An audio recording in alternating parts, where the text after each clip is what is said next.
Bienvenidos a un nuevo programa de Papás al Rescate. Gabriel y Caterina les damos la bienvenida. Los invitamos a oír un programa totalmente nuevo cada semana. Síganos en nuestras redes sociales y página web. Nadie nos dio un manual para ser papás. No sabemos si lo estamos haciendo bien o mal. Muchas veces no tenemos la más mínima idea de qué hacer. Pero todos estamos conscientes de que ser papás es lo más maravilloso y mágico que nos ha pasado en nuestra vida. Con un lenguaje fácil de entender, sin tecnicismos y muy divertido. Cada semana un invitado y un tema diferente. Por todo esto y más, Papás al Rescate llega a su ayuda. Hoy tenemos nuevamente de invitadas a las máster en Neuropsicología y Educación, socias fundadoras de NPD Soluciones Neuropedagógicas, Daniela Mata y Cristín Sánchez. Con ellas vamos a desarrollar el tema ¿las habilidades para la vida son genéticas o se desarrollan con el ambiente? Bueno, bienvenidas Daniela y Cristín nuevamente a Papás al Rescate. Un gusto tenerlas de nuevo y gracias por aceptar de nuevo la invitación. Muchas gracias, nosotras felices. Sí, nos encanta.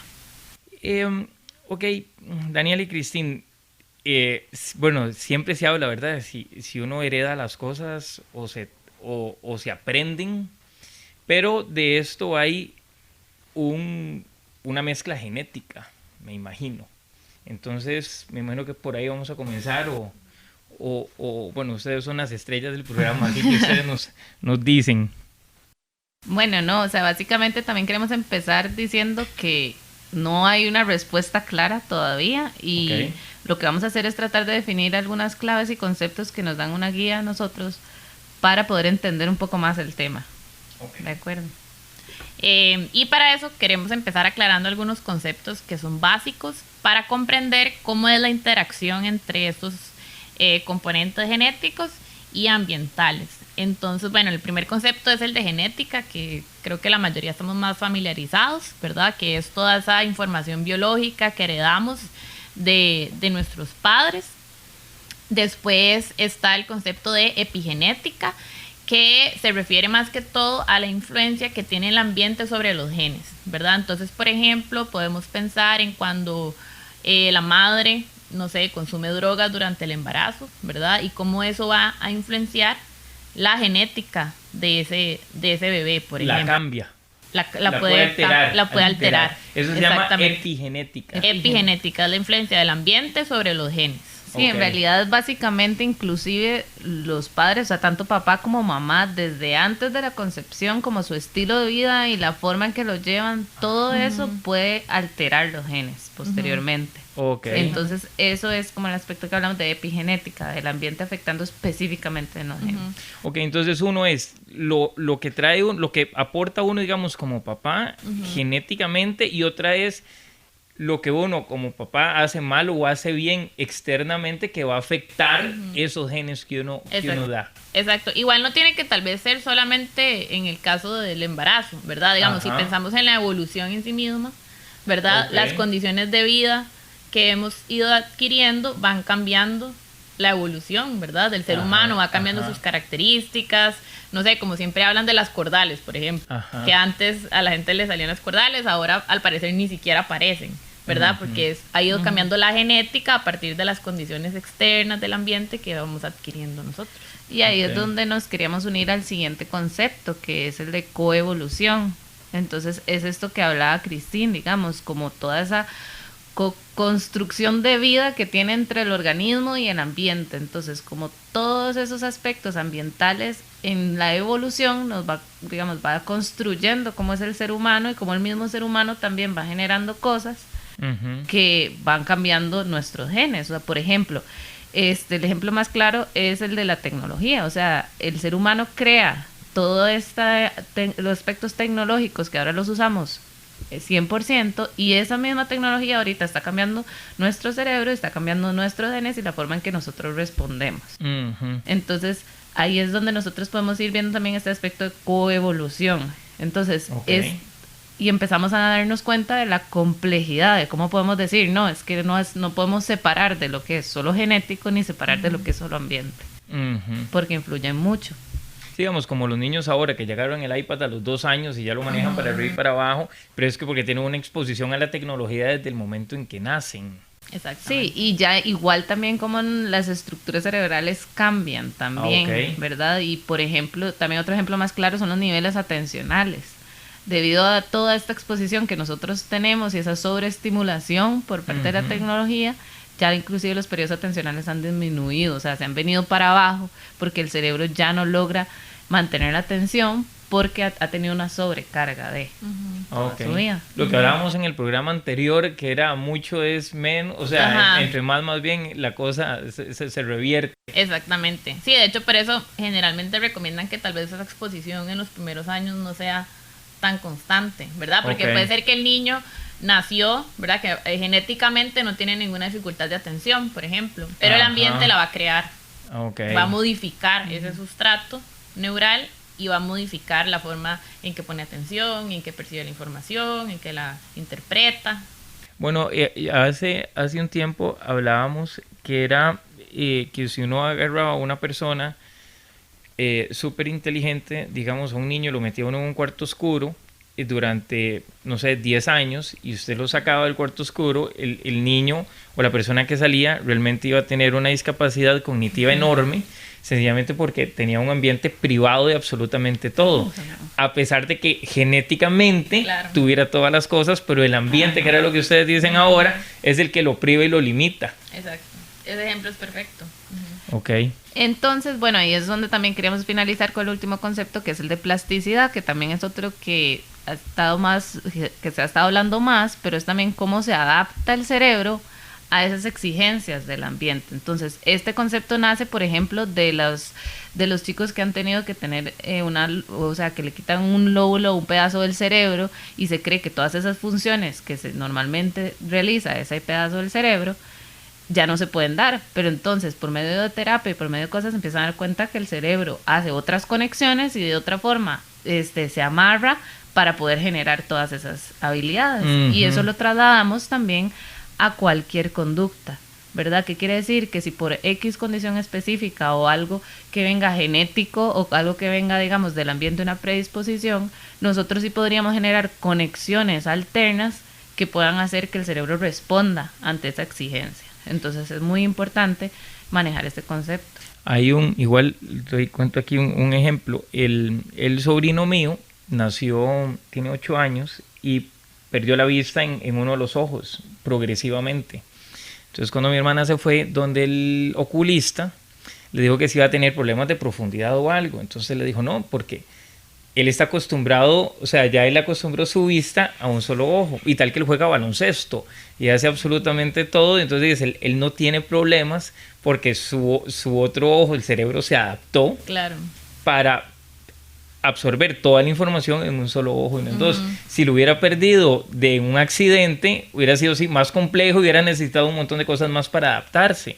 Pero como fue desde muy bebecito que empezó a darse, entonces sí, el cerebro lo que ustedes hablan de la plasticidad. Sí, y ahí también puede influir incluso el periodo de edad en el que sucedió.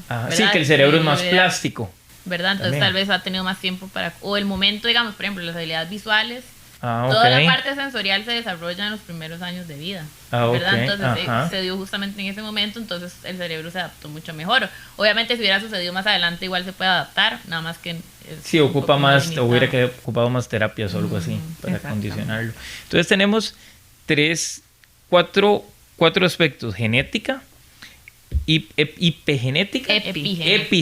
Genética es lo que cada padre aporta o lo que uno tiene, ¿verdad? Epigenética es las alteraciones externas a la genética que pueden haber, positivas o negativas. La coevolución, que eso era sobre... Eso es, digamos, como decir esta parte de epigenética, cómo afecta tal vez a un largo plazo. Entonces, cómo a largo plazo todas las cosas que el ambiente, digamos, nos va generando y cómo también eso va afectando los genes, va haciendo cambiar el organismo. Entonces era el ejemplo que nos está diciendo Cristina de las cordales. Exactamente, lo mismo del apéndice, por ejemplo. Bueno, en la escuela me decían que el dedo pequeñito lo íbamos a perder y estoy esperando ver chiquitos con 4 dedos. Sí, ok. Y después tenemos la plasticidad, que es la capacidad del cerebro de adaptarse. El cuerpo de adaptarse a diferentes situaciones. Exacto. Ok, perfecto. Todo esto hace un gran conjunto, Ajá. que es lo que terminamos siendo. Exactamente. Sí, exactamente. Es la interacción entre todos estos aspectos lo que va a ir determinando nuestra historia de vida. Entonces, Ok. sí, por ejemplo, cuando entonces hablamos de cierta habilidad específica o lo que vamos a hablar ahora más adelante, lo que son habilidades para la vida, es demasiado difícil decir, o por ejemplo que uno dice, es que así nació, así ha sido siempre, ¿verdad? Entonces no Ajá. hay nada que trabajar al respecto. ¿Por qué? Porque está este concepto de plasticidad y estamos viendo también cómo, ok, si hay un factor genético, si hay algo que, por ejemplo, cuando nosotros hacemos una historia clínica, vemos aspectos de cómo fue también el embarazo o la vida antes del embarazo, que pudo afectar o que no pudo afectar, pero eso no nos determina, ¿verdad? Ujú, Eso es lo ujú. como lo fundamental que queríamos dejar con estos conceptos, ¿verdad? Y que los manejáramos y los mencionamos más adelante, que entendiéramos un poco que es muy complejo, viene siendo muy Ujú. complejo. Sí, creo que también es muy importante saber que estos conceptos aplican en cualquier momento de la vida, ¿verdad? Yo como padre, ¿verdad? O como adulto, yo tengo también esa capacidad de cambiar, porque de repente, Ujú. digamos, tal vez yo tengo una forma de pensar o una conducta que tal vez no está beneficiando, no sé, el desarrollo de mis hijos en un área específica, ¿verdad? Claro. Pero yo no puedo decir como, no, es que yo soy así y así me criaron y ya yo no Ajá. puedo cambiar porque yo soy muy viejo. Ajá. No, yo tengo la capacidad de hacerlo, obviamente si me lo propongo. Tal vez me pueda llevar un poco más de esfuerzo, voy a necesitar ayuda de algún especialista o no sé, de algún apoyo externo, pero yo sí se puede hacer, ¿verdad? Sí, Yo yo lo había puedo leído hacer. que la plasticidad del cerebro siempre se mantiene, nada más que va perdiendo esa elasticidad o esa forma conforme pasan los años, pero siempre hay una capacidad de aprender y de Claro. aprender nuevas habilidades y nueva información para irse desarrollando. Entonces, que no hay excusa para decir aquí, o sea, decían los abuelos, nació para maceta, entonces del corredor no pasa. Ajá, Sí puede pasar exacto. del corredor a cualquier edad. Totalmente. Sí, inclusive digamos, hablando ya de gente adulta mayor, condiciones específicas como Alzheimer, una demencia, todo eso se trabaja y se puede Ajá. revertir o se puede alargar también un periodo, que a veces también llegamos a pensar que bueno, ay no, qué torta, entonces tiene Alzheimer y ya, ahora esperar a que pierda todas sus habilidades cognitivas, Ajá. eso no pasa tampoco. Sí, Entonces, puedes alargar, puedes hacer que las etapas, cada etapa sea muchísimo más larga. Exactamente. O no hacer nada y más bien acelerarlas. Exactamente. Sí. Ahora, bueno, yo que estoy tan metido en lo de discapacidad, ahora se habla igual. Entonces, lo que ustedes decían y me dicen si me equivoco o no. Entonces, una persona con discapacidad, digamos, cognitiva, debido a su plasticidad cerebral, puede, o sea, ya no es como Pedrito puede hacer de aquí a aquí. O sea, si lo estimulamos y se trabaja, puede hacer muchísimo más y puede, o sea, depende también de él y su capacidad. Pero se puede alargar esa elasticidad cerebral, esa plasticidad se puede hacer y hacer que las personas sean mucho más que la maceta que hablábamos ahora. Sí, Claro. totalmente. Cuando hay una condición específica, a veces creemos como que son características, cuando hablamos de características o cosas así, creemos que son cosas que los determinan a ellos. Y algo muy importante que cuando uno tiene una condición específica es que es para comprender esas características, para comprender como un punto de partida para trabajar. Entonces, por ejemplo, que si estás hablando, no sé, de alguna discapacidad cognitiva, entonces vamos a hablar de que todas esas habilidades para el aprendizaje son las que se tienen que desarrollar, ¿verdad? Ajá. Por ejemplo, si hablamos de autismo, tenemos que entender que si hay habilidades, digamos, tal vez de lenguaje y sociales, que sí son las que hay que intervenir y que hay que desarrollar. Ujú. Entonces, cuando vemos condiciones de discapacidad, este término de plasticidad lo que nos hace pensar es que tenemos que entender esas características para trabajarla, Ajá. ¿verdad? Y de esa forma, y siendo flexibles, por supuesto, Ujú. porque esto conlleva tiempo, vamos a poder lograr cierto tipo de habilidades. Sí, pero no los avances. determina. Exacto. Tal vez no se llegará de A a Z, pero se puede llegar de A a P, tal vez. Y Exactamente. antes se creía que no pasaba de B o de C. Exacto. Y un Claro. P viene siendo totalmente funcional para la Claro, vida, y punto. exactamente. Sí, incluso tal vez muchos mitos o muchas condiciones que se han asociado generalmente a la discapacidad han sido más creadas por el ambiente, por las Ujú. limitaciones del ambiente, porque entonces, por ejemplo, como dice Daniela, no sé, tal vez una persona con autismo tenía un problema de lenguaje, ¿verdad? Pero entonces, como la gente, el ambiente limita a que esa persona tiene ese problema y así fue y así va a ser, entonces no se interviene, entonces se limita a la persona en lugar de desarrollar la habilidad. Entonces tal vez la gente se queda con la imagen de que las personas con autismo tienen ese problema de lenguaje y no se pueden comunicar y, ¿verdad? Y todo lo que eso conlleva, cuando sí se podía hacer, pero el ambiente lo limitó, ¿verdad? A partir de eso. Sí, claro, se crea un estereotipo. Exactamente. Y se marcó y entonces ahí quedó y entonces regresamos otra vez a la maceta. El chiquito nació para maceta y de ahí no va a pasar. Exactamente. No hay posibilidad. Ahora ya se sabe que sí se puede y que puede, mucho o poco, sí puede avanzar las personas muchísimo más. Exactamente. Los productos Vilca son una combinación única entre las propiedades comprobadas de los ingredientes naturales y los últimos avances de la ciencia.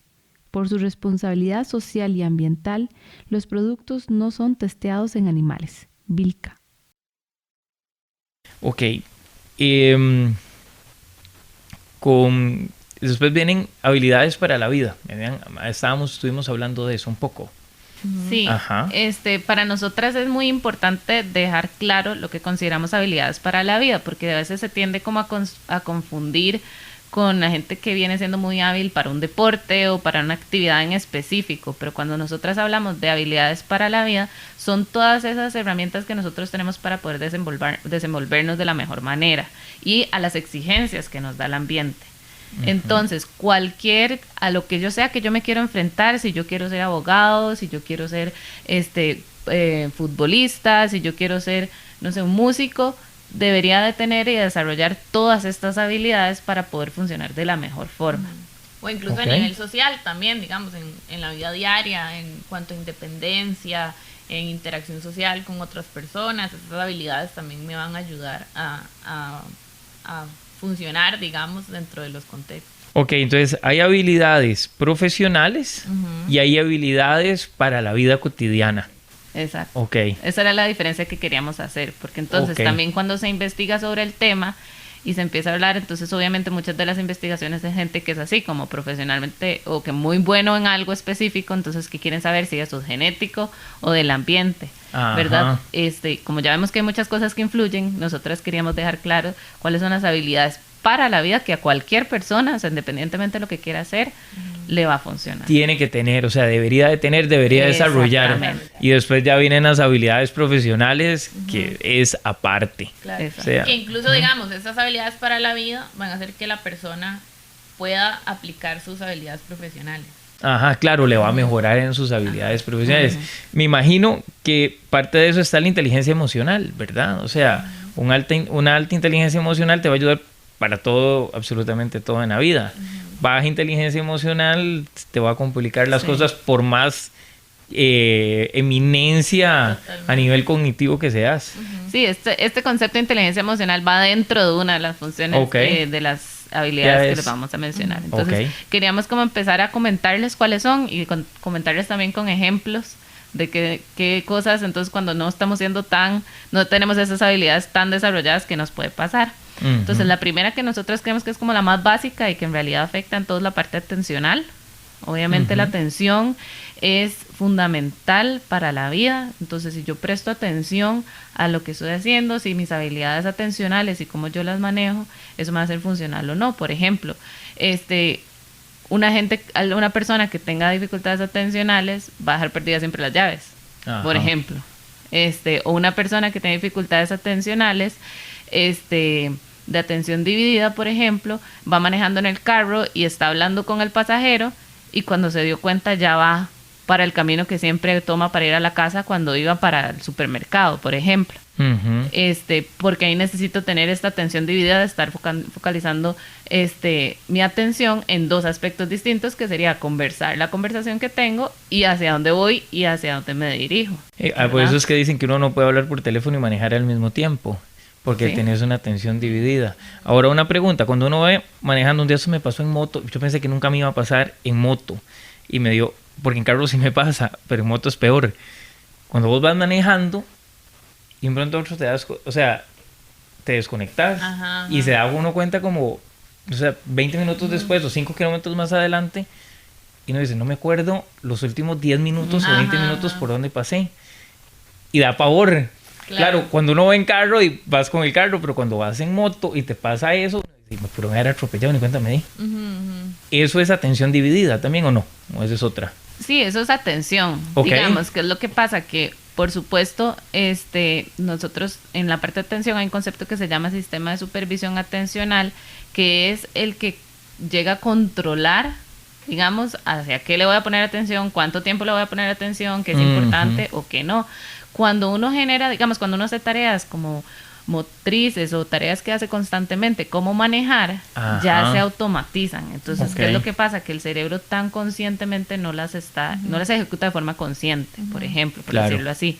Entonces, cuando nos pasa eso es cuando el sistema de supervisión atencional, no quisiera decir falla, porque en realidad no es que falla, porque ya la habilidad está automatizada, entonces lo estamos desarrollando de la mejor forma, es eficiente más bien el cerebro, pero tal vez, qué sé yo, tuvo que prestar atención, como les decía la vez pasada, a una salida específica, y en ese momento fue donde falló, porque ahí en ese momento el sistema de supervisión atencional tuvo que haber dicho, no, momento, usted va para tal lado, entonces concéntrese en lo que va para salirse donde es, no un momento de mantengo esta tarea por debajo porque estoy focalizada en la atención. Probablemente cuando te pasó eso en la moto, él siguió como con su tarea porque en los pensamientos que estábamos teniendo en ese momento fueron más importantes o más relevantes para el cerebro. Claro. Entonces no sería como una dificultad atencional, o sea, sí es atención, pero no es una dificultad tanta porque en realidad la tarea ya está automatizada. Por claro. Así, ya no la sí, digamos, en ese momento que usted va en automático, ¿verdad? Como usted dice, pero se le atravesó un perro y usted logra reaccionar, entonces el sistema está funcionando bien, ¿verdad? Porque logra como... El problema es cuando se quiere recto. Exactamente, digamos, o sea, hay algún estímulo que es relevante en ese momento y el cerebro no lo capta o no logra responder, ahí es donde no es funcional, pero digamos, si uno va en automático y no tenía que salir sin ninguna salida específica, entonces en ese momento no es necesario, ¿verdad? Por decirlo así. Ok. Esto de que uno va para donde Juan y termina yendo donde Pedro, eso es falta de atención. Sí. Sí. Esas son de las habilidades que uno tiene que mejorar. Sí, atención, que uno debería mejorar. Exactamente. Ok. Digamos, esto va a pasar y puede pasar, digamos, son como cosas que pueden pasar, pero una persona que le pase constantemente o una persona que no sé, que de verdad deja todo perdido, todo esto ya es un aspecto importante de prestarle atención. No es como porque una vez se me olvidó el camino, entonces ya estoy mal.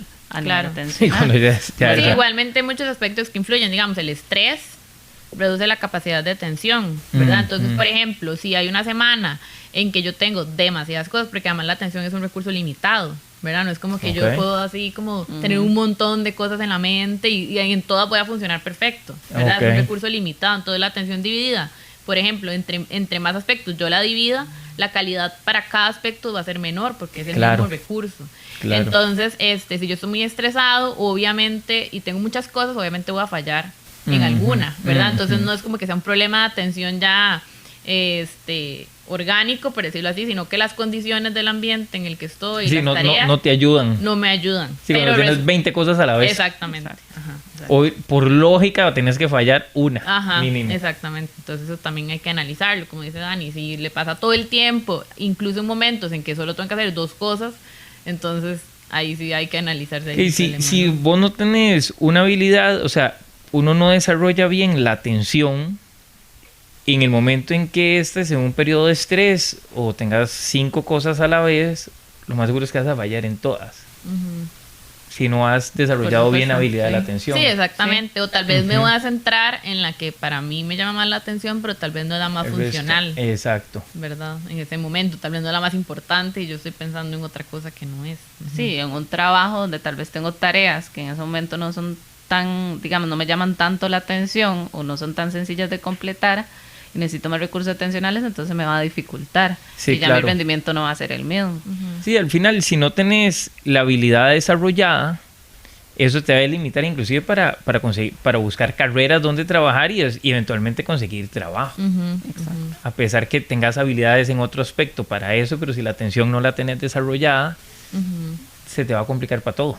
Exactamente. Realmente. Sí, entonces es muy importante como de los niños desde que son pequeños ir promoviendo el desarrollo de esa habilidad. ¿Y ¿verdad? cómo se desarrolla la atención? se desarrolla, bueno, no ver un punto fijo así. Sí. Bueno, hay diferentes tipos de atención, que creo que eso también hay 3 tipos. Okay. Bueno, hay diferentes clasificaciones, pero bueno, nosotras trabajamos con 3 tipos, que es la atención selectiva, que es a qué decido yo ponerle atención, ¿verdad? Si dentro de un montón de estímulos, a qué decido yo poner atención. La atención sostenida, que es como lo que conocemos como concentración, que es cuánto tiempo me mantengo en una tarea. Y la atención dividida, que es cuando tengo que alternar la atención en varias entre cosas. Varios estímulos, exactamente. Entonces, por ejemplo, en la atención selectiva es muy importante cuando son pequeños, ellos tal vez se van a guiar más por su instinto de lo que a mí me gusta, ¿verdad? Porque todavía no hay tanta capacidad de autorregulación, de autocontrol. Entonces yo no voy a esperar que el niño diga como, ay, bueno, en lugar de jugar voy a hacer la tarea porque es más importante. Sí, claro, voy a ¿verdad? jugar Ellos primero. no lo van a hacer solos. Entonces hay que ser muy explícitos en que aprendan a priorizar, por ejemplo, o a decirles, no, es que ahorita esto es más importante que esto, ¿verdad? Entonces vamos a hacer primero la tarea y ya después puedes jugar. Entonces sí tiene que haber como mucha regulación externa, ¿verdad? Y mucha guía para que ellos poco a poco puedan desarrollar esa habilidad, porque por sí mismos, digamos que en ese momento no lo van a hacer. Ok. Sí, eso que decía Cristina, estos 3 tipos de atención están, como por decir, regulados por el sistema de supervisión atencional, que es el que los controla. Entonces, una de las formas de trabajarlo básicamente es por medio de estrategias de regulación de esa atención. Entonces, si yo específicamente sé que pierdo siempre las llaves y que no sé dónde ponerlas, necesito entender que eso me pasa y buscar un lugar específico para siempre poner las llaves. Exacto. Y entonces empezar a entrenarme que siempre las voy a poner en determinado lugar. Entonces también es como la comprensión de que, bueno, esto es lo que me está pasando y cómo lo soluciono, ¿verdad? Sí, igual, conforme ellos van creciendo, digamos, uno incluso puede generar estrategias en conjunto. Bueno, mira, se te está olvidando la cartuchera todos los días en la casa. ¿Qué podemos hacer, verdad? Elaboremos alguna estrategia, no sé, pongámosla en el bulto en la noche. Entonces, como ir elaborando. Y también necesita mucha motivación externa, ¿verdad? Entonces, bueno, vamos a, no sé, hacer tal vez algún cuadro donde todos los días vamos a revisar si cumplió la tarea o no. Y tal vez entonces sí, que se pueden hacer con pictogramas, inclusive. Ajá, exactamente. Entonces, al final de la semana, no sé, vamos a salir a jugar fútbol, ¿verdad? No siempre tiene que ser como que le voy a comprar algo, porque tal vez a veces no se puede, pero entonces, o no sé, o tal vez ya cuando logró meter la cartuchera en el bolso, entonces ya ahora sí puedes ir a andar en bicicleta, o ya ahora sí puedes ir a jugar bola, ¿verdad? Entonces como ir regulando, ¿verdad? Porque para que puedan generar esa autorregulación. Y no es regañarlos y estresarlos, es más bien ayudarlos. Claro, exactamente. Porque hay algo ahí que está afectando, que hay que estimularlo, que hay que motivarlo, para que después ya, y más adelante, ya eso lo haga automático. Exacto.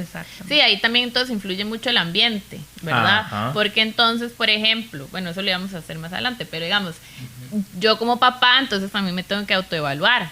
Porque si resulta que yo soy súper desorganizado, súper desorganizada y ando dejando las llaves tiradas por todo lado y siempre se me pierden y así, entonces, y no hay una estructura en la casa, entonces puede ser que mi hijo esté creciendo dentro de esa poca estructura, ¿verdad? Claro. Entonces hay que analizar también si es una situación solo del niño o si tal vez el ambiente no está promoviendo que pueda desarrollarlo. Ok, bueno, hagamos una cosa, vayamos a un corte y ya regresamos. Hola, ¿cómo están? Les quiero contar que este programa es patrocinado por Centro Integral Tempo Primo, Productos Vilca, Carolina González, Neuro Coaching, ADD. Bueno, y estamos ya de regreso después del corte con las máster en Neuropsicología y Educación, socias fundadoras de NPD, Soluciones Neuropedagógicas, Daniela Mata y Cristina Sánchez, hablando sobre las habilidades para la vida y si estas se desarrollan o son genéticamente, o se traen genéticamente. Estuvimos hablando en la primera parte sobre genética, epigenética, coevolución, plasticidad, y estábamos hablando sobre las habilidades que se necesitan para la vida, y hablamos sobre la atención un montón en la primera parte, y ahora, bueno, seguimos con las siguientes habilidades. Otra de las habilidades es la emoción, ¿verdad? La emoción, y dentro de esta habilidad vamos a tomar en cuenta, por ejemplo, todo lo que tiene que ver con el control emocional, ¿verdad? O la tolerancia a la frustración, por ejemplo, que tiene también mucho que ver con el control emocional. Hay muchas personas que tal vez se les dificulta esta área y entonces encontramos que, por ejemplo, cambian de carrera constantemente o cambian de trabajo constantemente porque tal vez, no sé, se dejan llevar mucho por su parte emocional y entonces ya con una situación que tuvieron, entonces ya se frustran y entonces ya salen de esa situación o buscan siempre huir de las situaciones o evadir los problemas.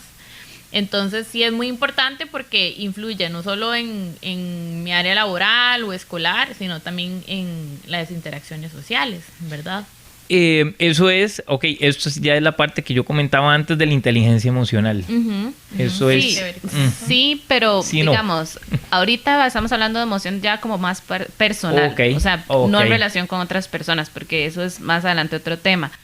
Ahorita estamos, como decía Cristín, yo como persona, ¿cómo controlo, digamos, mis emociones y que va estrechamente relacionado también con el estrés y la ansiedad? Entonces, como tal vez una situación muy, muy básica tal vez para unas personas, para otra persona se le hizo un mundo y viene alterada también emocionalmente, entonces no responde de la misma forma, y como lo hablamos en el podcast anterior, es muy importante entender que las emociones o mi sistema límbico, que es como el que regula esas emociones, puede bloquear la parte cognitiva. Entonces, si yo estoy en mi trabajo y no sé, vino mi jefe y me dijo, necesito esto para mañana, y yo lo sentí como si me estuviera regañando, como si estoy haciendo las cosas mal, entonces yo ya no me voy a concentrar bien en mi trabajo, yo ya no voy a estar haciendo bien las cosas y estoy bloqueada.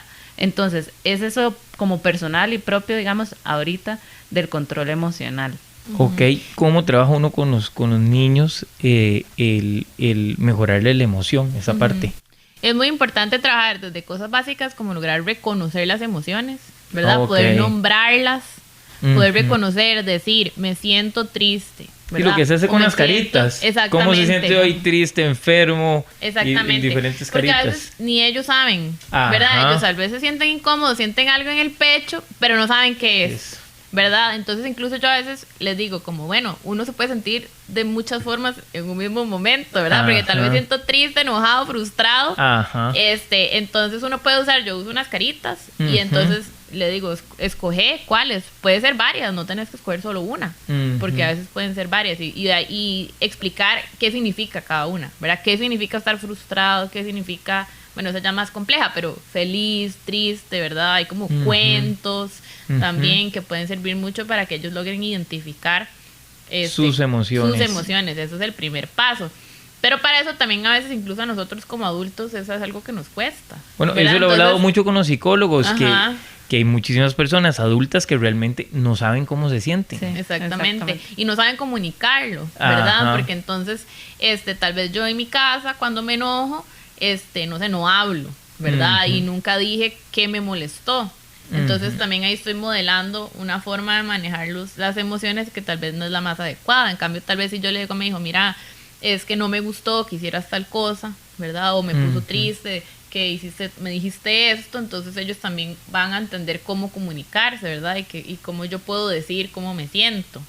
Ahora igual, si lo que vos hablamos ahora antes del break sobre la atención, que si vivís en una casa donde todo es un desorden, ayudar a que el niño, igual me imagino que si vives en una casa donde te prohíben expresar tus emociones, también te va a ayudar, te va a costar mucho, o sea, este ambiente externo que tenés en el lugar donde vos vivís, te va a ayudar mucho a manejar las emociones y entender tus emociones. Por supuesto, y es donde viene también todo ese juego entre genética y ambiente, que no sabemos que si es algo como una baja tolerancia a la frustración, por ejemplo, si es algo propio del niño o si es algo que lo aprendió, que lo está viendo en casa.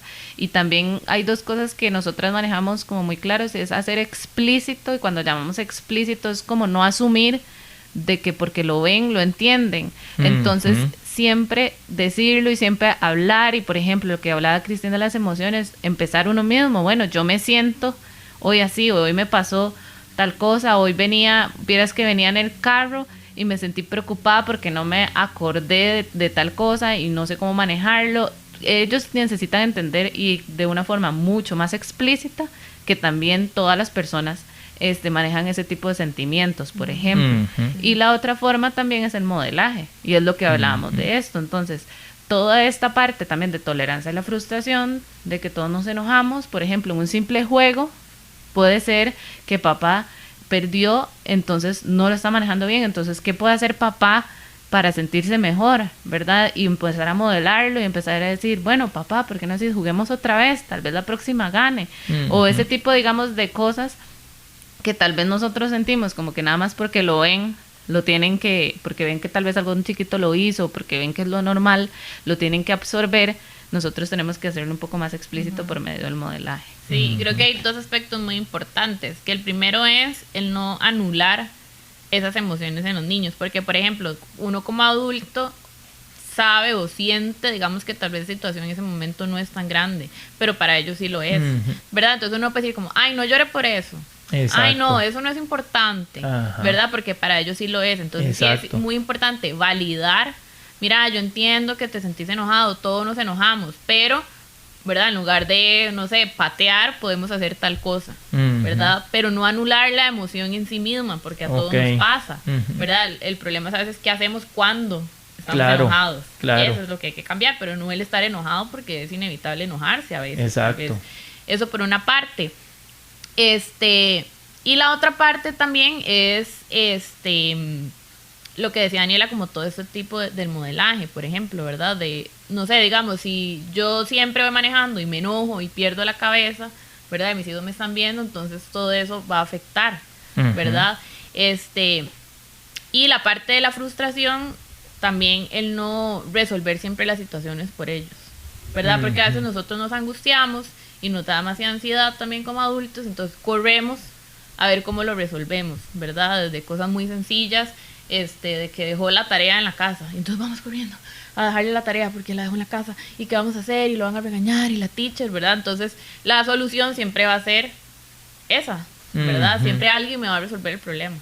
Entonces hay veces en que hay que pasar por la situación, ¿verdad? Hay que pasar por esa sensación de angustia y todo, pero hay que saber manejarlo, porque la vida es así, ¿verdad? Al final, entonces en el trabajo, a mí se me presenta una situación, y ¿yo qué voy a hacer? Voy a salir corriendo, ¿verdad? No, hay que resolver. O no lo hago, sí. Exactamente. ¿Cuántas veces uno se le olvidó la computadora? Bueno, la vez pasada con ustedes que olvidé un cable. Exacto, pero entonces, ¿qué hacemos, verdad? No me puedo paralizar, hay que resolver en el momento, pero si siempre alguien me lo resuelve, a mí no se me va a ocurrir una solución, o incluso no me voy a sentir capaz de hacerlo. Exacto. Voy a tener demasiada inseguridad porque siento que yo no y no puedo. Vas a afrontar también el problema. Vas a tratar de evitarlo, a ver qué haces. Y en casos también de tolerancia a la frustración ya muy extremos, o sea, un chico que se ha visto expuesto tal vez a un círculo de todo esto, en realidad otra de las estrategias es el éxito, generar éxitos pequeños. Entonces, no sé, yo no voy a pedir, tal vez si estamos con un problema de escritura, yo no voy a pedir que me haga las 3 páginas perfecto, sino que le voy a pedir una línea, y por eso felicito, y por eso hago un boom de que fue lo mejor que ha pasado en el mundo, y ir paso a paso, para que puedan ir afrontando, como decía Cristina, esas tareas, pero de una forma más, como más específica. Sí, como no castigar siempre el error, como dice Daniela, ¿verdad? Porque, por ejemplo, yo a veces trabajo con una estudiante que se frustra mucho, digamos, hace muchas cosas bien, pero con una que se equivocó, ya como que se frustra. Entonces, sí es muy importante como no castigar el error y que ellos lo vean como parte del proceso de aprendizaje. Más habilidades. Sí, pasamos de tema. Este lo va a hacer como, vamos a hacerlo súper cortito, porque en realidad fue el que desarrollamos ampliamente en el podcast pasado. Entonces es la parte de percepción, de cómo nosotros, digamos, cómo nuestro cerebro recibe todos los estímulos que están en el ambiente, cómo los integra y cómo reacciona a partir de eso. Entonces, lo que sí queríamos ver de la importancia de todo esto es, por ejemplo, en la parte espacial, de ubicación espacial, la persona que no puede seguir una dirección, digamos, que se pierde siguiendo direcciones, como yo, que en la mañana fui a una dirección y fui en la tarde, ya no puedo, o sea, necesito Waze, por ejemplo. Así es mi hermana. Esta es la parte de educación espacial, porque toda la parte de percepción visoespacial está ahí generándonos tal vez un engaño, un truco que nuestro cerebro no lo puede manejar. Entonces, toda esa parte de percepción, toda parte de cómo se recibe la información, cómo la organizamos, es importante también para la vida, de habilidades para la vida. Otra de las habilidades importantes es un conjunto de subprocesos que se llaman funciones ejecutivas, que como le dice su nombre, son habilidades que nos permiten ejecutar, ¿verdad? Ser independientes, resolver. Y nosotras trabajamos con 8 funciones ejecutivas básicas, ¿verdad? Que las voy a mencionar rápidamente. Son anticipación, previsión de consecuencias, toma de decisiones, planificación, organización, flexibilidad y perseverancia, autocontrol y autorregulación y automonitoreo y autoevaluación. Entonces, dentro de todas estas habilidades, que eso podemos hacer otro programa aparte, sí, porque es muy amplio y muy interesante, pero digamos, son muchas habilidades que nos permiten, por ejemplo, tener organización, ¿verdad? Poder planificar una tarea, poder planificar un proyecto y poder llevarlo a cabo, tomar una decisión. Hay personas que tal vez, no sé, tienen dificultad para organizarse en sus finanzas, ¿verdad? O que siempre llegan tarde al trabajo, ¿verdad? Porque tal vez no pueden medir bien el tiempo que les va a llevar a hacer una tarea, o no logran planificar bien las cosas, o siempre están haciendo todo a última hora. Entonces es muy importante igual desde pequeños irlos guiando en estos procesos, no sé, que en tener una rutina en la casa siempre. Que si tengo una tarea en la escuela, bueno, ¿qué necesitas llevar? Por ejemplo, ¿qué materiales? No sé, me pidieron hacer una maqueta, bueno, pensemos primero qué materiales ocupás, hagamos una lista. Sí, en vez de dárselos, exactamente, que más bien que el niño empiece a pensar y analizar qué es lo que necesita. Exacto, entonces haga usted una lista, ¿verdad? Que hay una estrategia que yo trabajo, que por ejemplo le doy una lista de instrucciones, ¿verdad? Sencillas, como haga un dibujo de su película favorita y después haga tal cosa y tal otra, ¿verdad? Entonces tiene que leer las instrucciones completas y hacerme una lista de qué materiales necesita para hacer la tarea que yo le estoy pidiendo. ¿Verdad? Entonces tienen que ir revisando una por una, hacer la lista y después ya ellos tienen que ir a buscar los materiales y después revisar otra vez la lista, que todos los materiales que puso en la lista estén en la mesa antes de empezar. ¿Verdad? Entonces son tareas muy sencillas que les ayuda a ellos a planificar, a organizarse, a revisar su propio trabajo sin que uno siempre le esté diciendo, le faltó esto, eso está mal, se saltó una instrucción, sino que ellos tengan la capacidad de autoevaluarse su rendimiento y ver si hay algún fallo en alguna parte, ¿verdad? Y les genera más independencia. Sí, si hay un fallo, entonces también a solucionarlo y buscar la solución, que era lo que hablábamos antes. Y otra cosa, igual también es, no sé si me viene a la cabeza, uno dice, bueno, el proyecto es entregarlo en 15 días, entonces, es este día, ¿cómo hacemos la distribución de trabajo? ¿Cuánto tiempo vamos a trabajar para terminarlo? ¿Cuándo vos crees que deberíamos de terminarlo y tenerlo listo? Claro. Y entonces que él también empiece a medir el tiempo y a trabajar distribuciones. Totalmente. Sí, y eso, digamos, se tiene que ir desarrollando desde pequeños, con actividades tan básicas como la que Cristín nos estaba diciendo. ¿Por qué? Porque cuando ya lleguen a colegio y si estamos acostumbrados que siempre papá me revisaba el bulto para ver lo que yo necesitaba, papá me ayudaba en las tareas y de un pronto a otro entré a colegio, entonces se supone que mágicamente ya puedo hacer todos esos trabajos en grupos, trabajos extensos de varias semanas como los que estamos mencionando. Entonces tenemos que ir paso por paso. Otra de las estrategias que son súper básicas y son muy funcionales para papás es tener 3 preguntas básicas, que sería, ¿qué es lo que querés lograr? ¿Verdad? Específicamente determinarla, qué es lo que usted quiere lograr en este momento, cómo lo vamos a lograr y cómo vamos a saber que eso está bien. Entonces, no sé, que algunos chicos digan, ay, es que yo quiero hacerle un regalo a mamá. Bueno, ¿qué es lo que quieres hacer primero? O sea, ¿qué es lo que vamos a hacer específicamente? Después, ¿cómo lo vamos a hacer? Que es como lo que hablaba Cristín de toda esta parte, de generar listas, de hacer checklists también de cosas que necesitamos, de hacer pasos para ejecutar, y al final, ¿cómo vas a saber que eso está bien? Entonces, si están desde pequeños y se los estamos preguntando y preguntando constantemente, ya inconscientemente después ellos cuando vienen a realizar una actividad van a decir, ay, quiero hacer esto y ya sé cómo, o sea, ya sé cómo lo voy a hacer, que voy a necesitar esto y que necesito que me compres tal cosa. ¿Por qué? Porque ya se están anticipando a todo eso que necesitamos, que estamos desarrollando en ellos. Sí, es muy importante también buscar los espacios para hacerlo, porque, por ejemplo, puede ser que dure mucho bañándose, ¿verdad? Pero uno entiende que en la rutina de la entre semana ponerse a trabajar eso tal vez es muy complicado porque todos estamos corriendo, ¿verdad? Pero entonces busquemos un espacio para trabajar el fin de semana, ¿verdad? Porque tal vez en la mañana de ahí no corrimos y entonces yo tuve que agarrar la lonchera y alistar todo y metérsela en el carro porque había que resolver.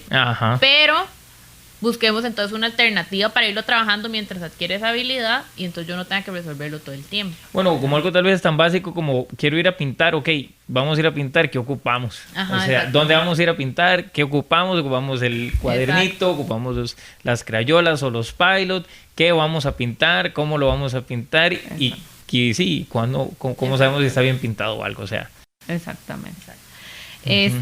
Bueno, y avanzando entonces en las habilidades, hay otras funciones importantes que nosotros llamamos de coherencia central. Esos son coherencia central. Okay. Esas son dos habilidades, como dos extremos, que se llaman las habilidades inductivas y deductivas, pero al mismo tiempo para diferentes actividades de la vida diaria yo necesito las dos. Ya les explico, digamos, inducción es como poder sintetizar, o sea, lo más general, como agarrar la idea general de las cosas, como poder tener piezas y unirlas. Y por ejemplo, que si yo empiezo a ver que el cielo se oscurece, que empieza a sonar truenos, entonces yo sé, va a llover.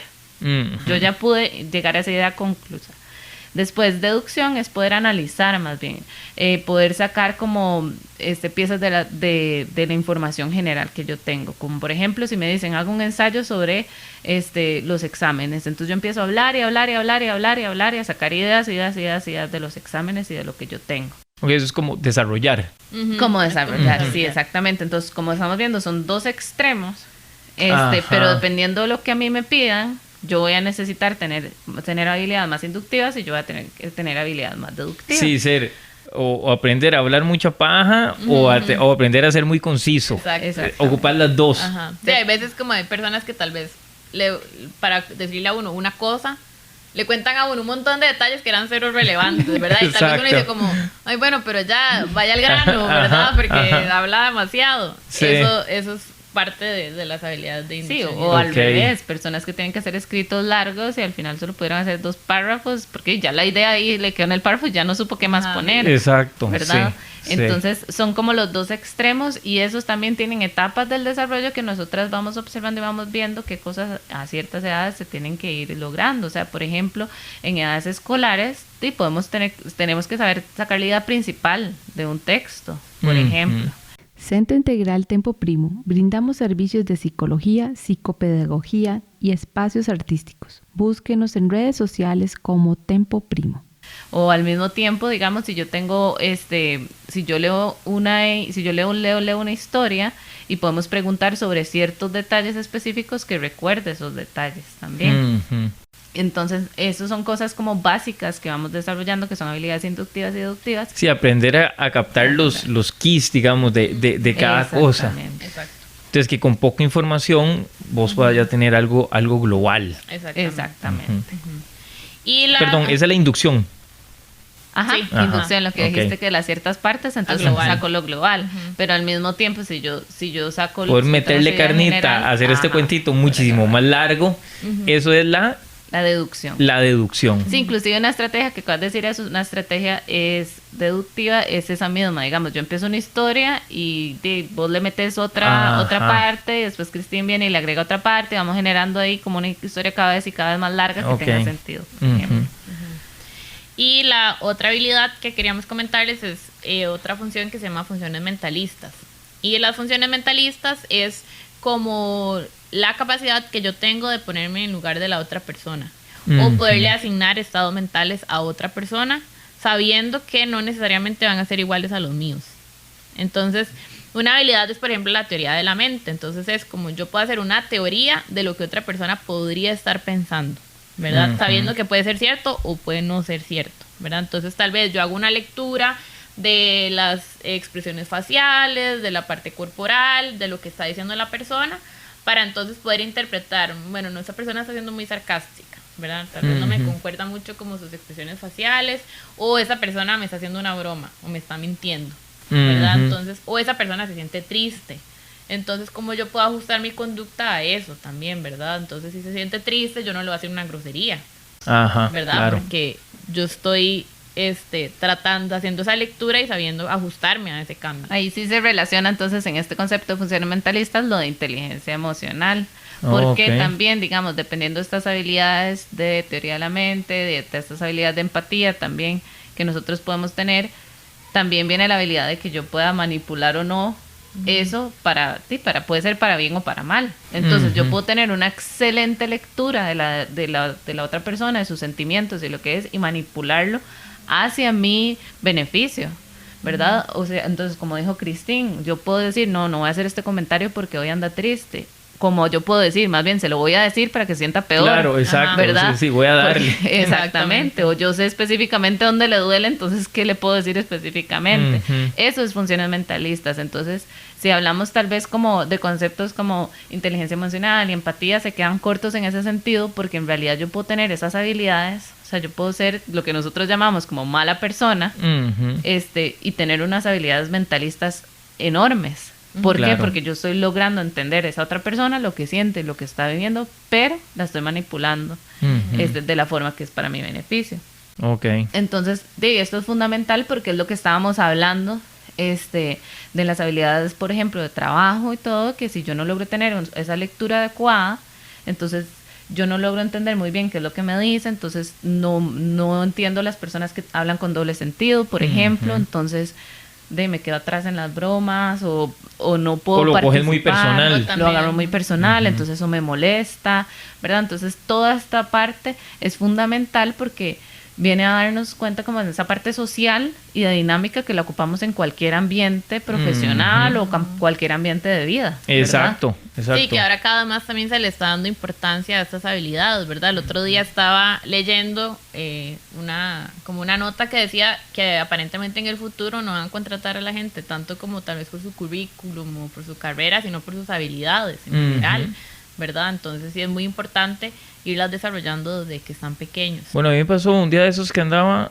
un día de esos hace un mes o más, andaba en un Uber y el chavalo estaba aplicando para trabajar en el gobierno y fue a varias oficinas y o sea, lo que le hicieron fueron exámenes de habilidades blandas. Y entonces él me dice, el currículum mío no les importó, no les interesó tanto, sino como el examen de habilidades blandas. Entonces le dije, ¿cómo te fue? Me dice, y no sé, porque esos exámenes son tan subjetivos, que uno no sabe si le va bien o mal. Nada más estoy esperando a ver de qué lugar me llaman.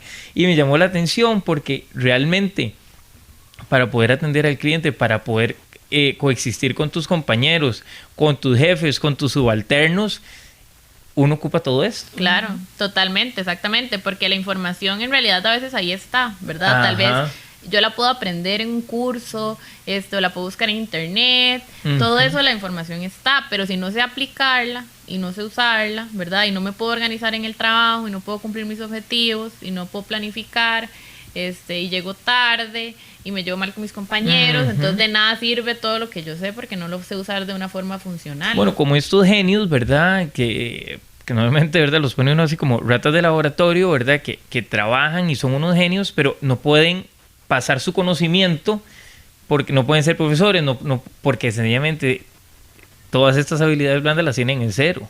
Y sencillamente son unos ermitaños ahí que son increíbles en lo que hacen, pero nada más.